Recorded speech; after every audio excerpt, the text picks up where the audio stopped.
Good afternoon, everyone. First of all, I'd like to thank Dr. Rao for inviting me here. I'll try my best to stick to my timing.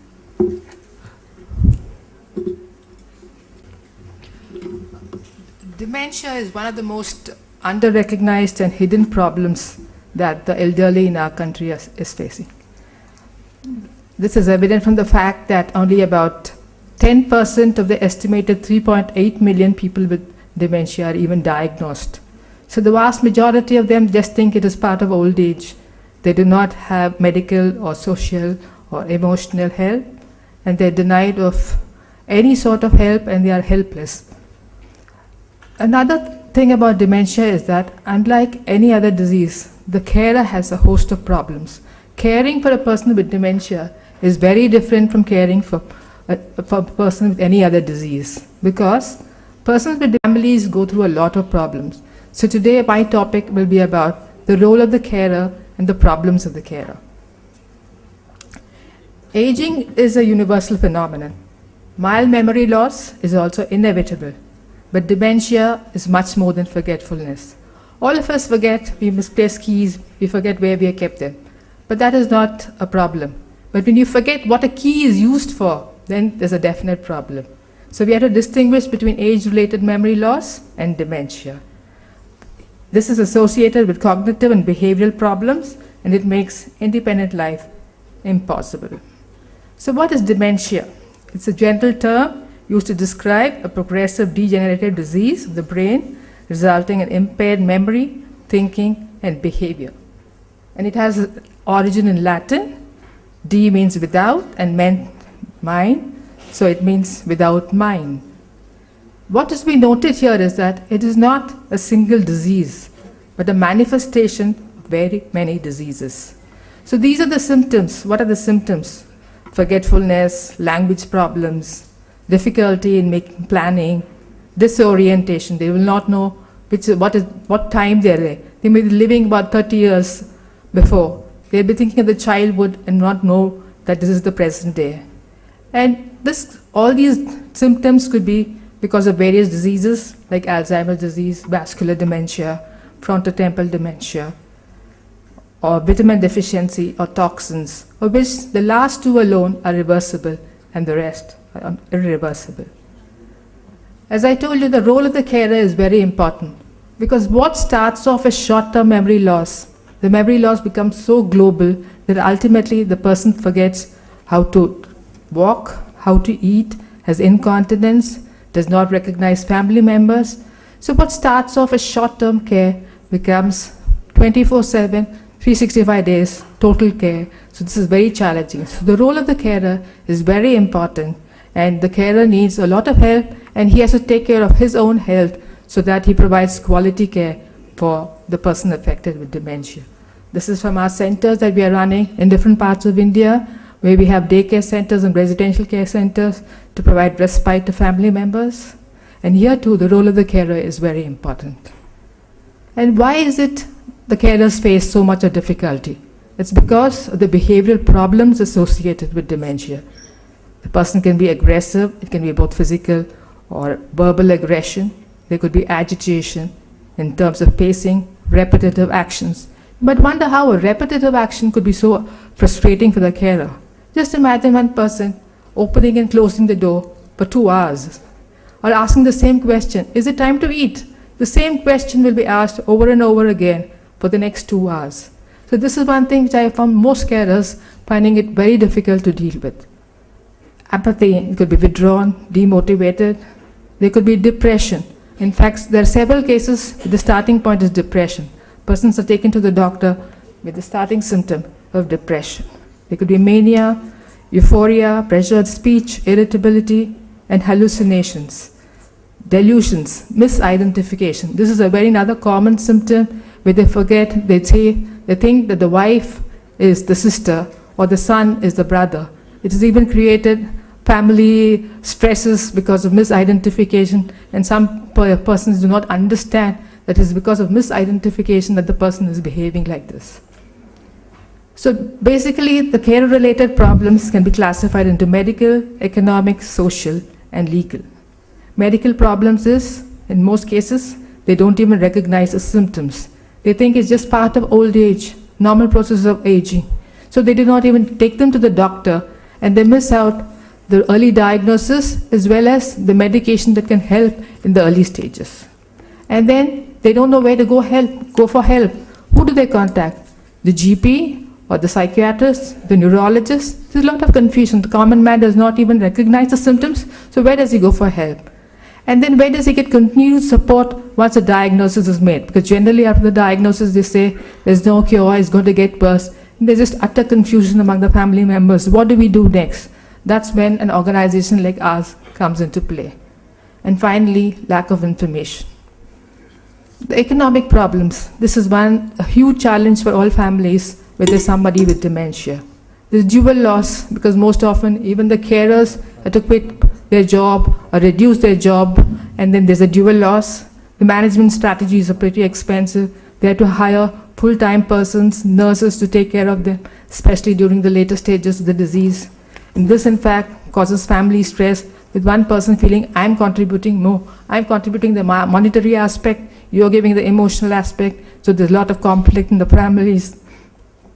And finally, the social and emotional problems. Ignorance.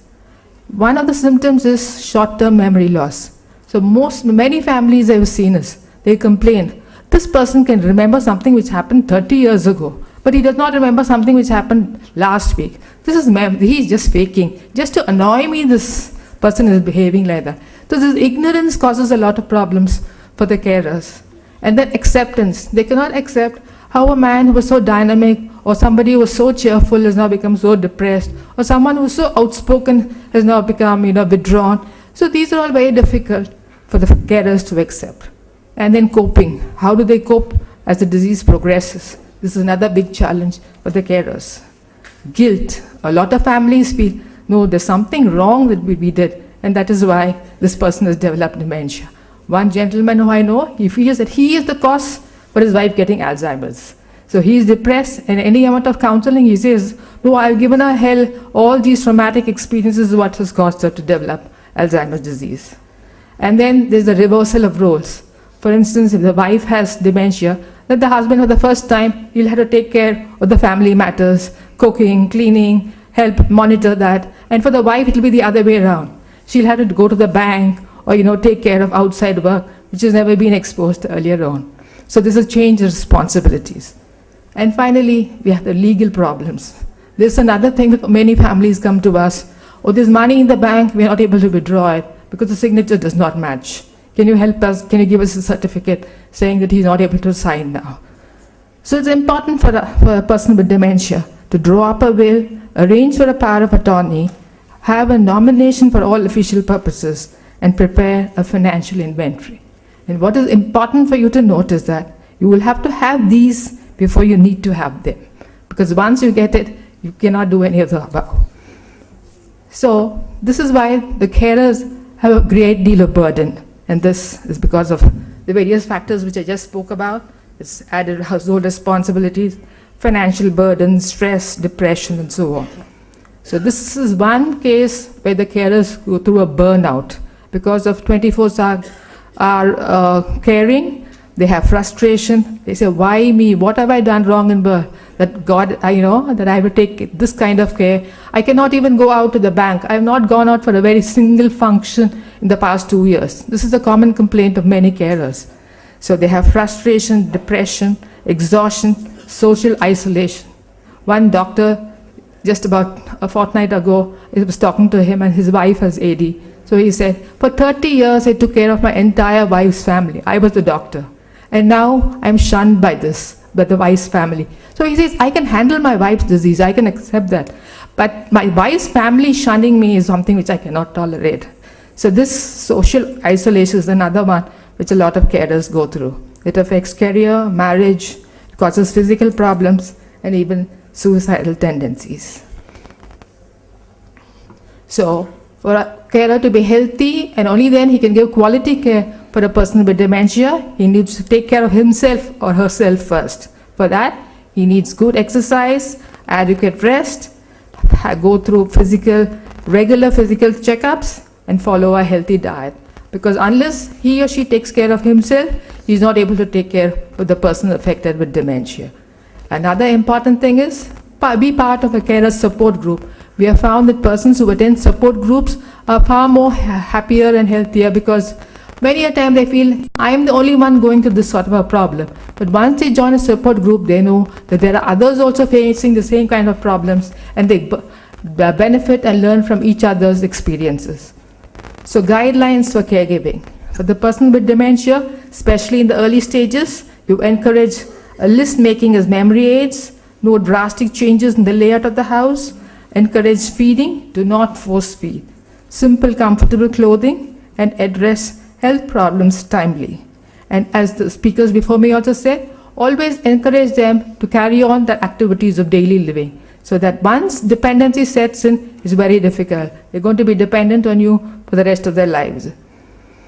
Communication is extremely important. Even though the person is not going to reply to you or he's not going to respond, the carer has to keep communicating with the person with dementia. Use simple language, a calm tone. Do not quiz, argue, or be critical. Non-verbal communication, touch, hugs are very important. Be patient with behavioral problems. This is easier said than done. It's like easy to preach, but to practice, for a carer especially, is very difficult, but we need to have patience and more interactions with family, friends, and make the patient feel wanted. So just a couple of slides about ARDSI. I think I'm right on track. You have 2 minutes. Good. So the Alzheimer's and Related Disorders Society of India was formed 20 years ago. We have a national office in Delhi, and we have 20 chapters all across India.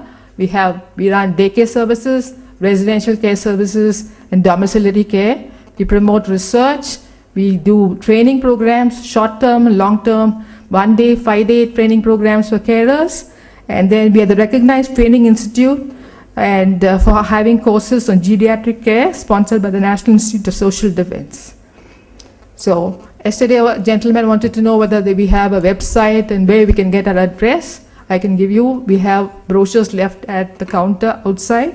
So our activities include raising awareness, long-term and short-term care centers, diploma courses, helplines. In fact, we are just starting a national helpline next month, and we have a website. I can give you the address, the ID of that website. We have home visits, caregivers and volunteers training. We promote research and give free medicines, but that happens only in Delhi. And next year, we are holding the Asia Pacific Conference of ADI, Alzheimer's Disease International, at Delhi. I extend a hearty welcome to all of you to attend that conference. And I'll end by saying this: little words of kindness, little words of love, make our earth Eden like the heaven above. And this is so true in the care of carers for dementia. Thank you. Thank you, Dr. Patabi. You have earned one question. Good. Okay, this side. Have any questions? Short question, no comments, please.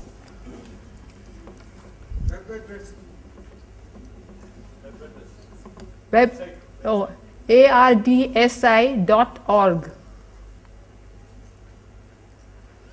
I have a brochure at the counter outside. I can give it to you. ARDSI.org. Right, if there is no question, thank you very much, Dr. Patabi. We request Dr. Arora to felicitate Dr. Patabi for sharing her time with us this evening. Thank you so much once again. Let's give her a huge round of applause.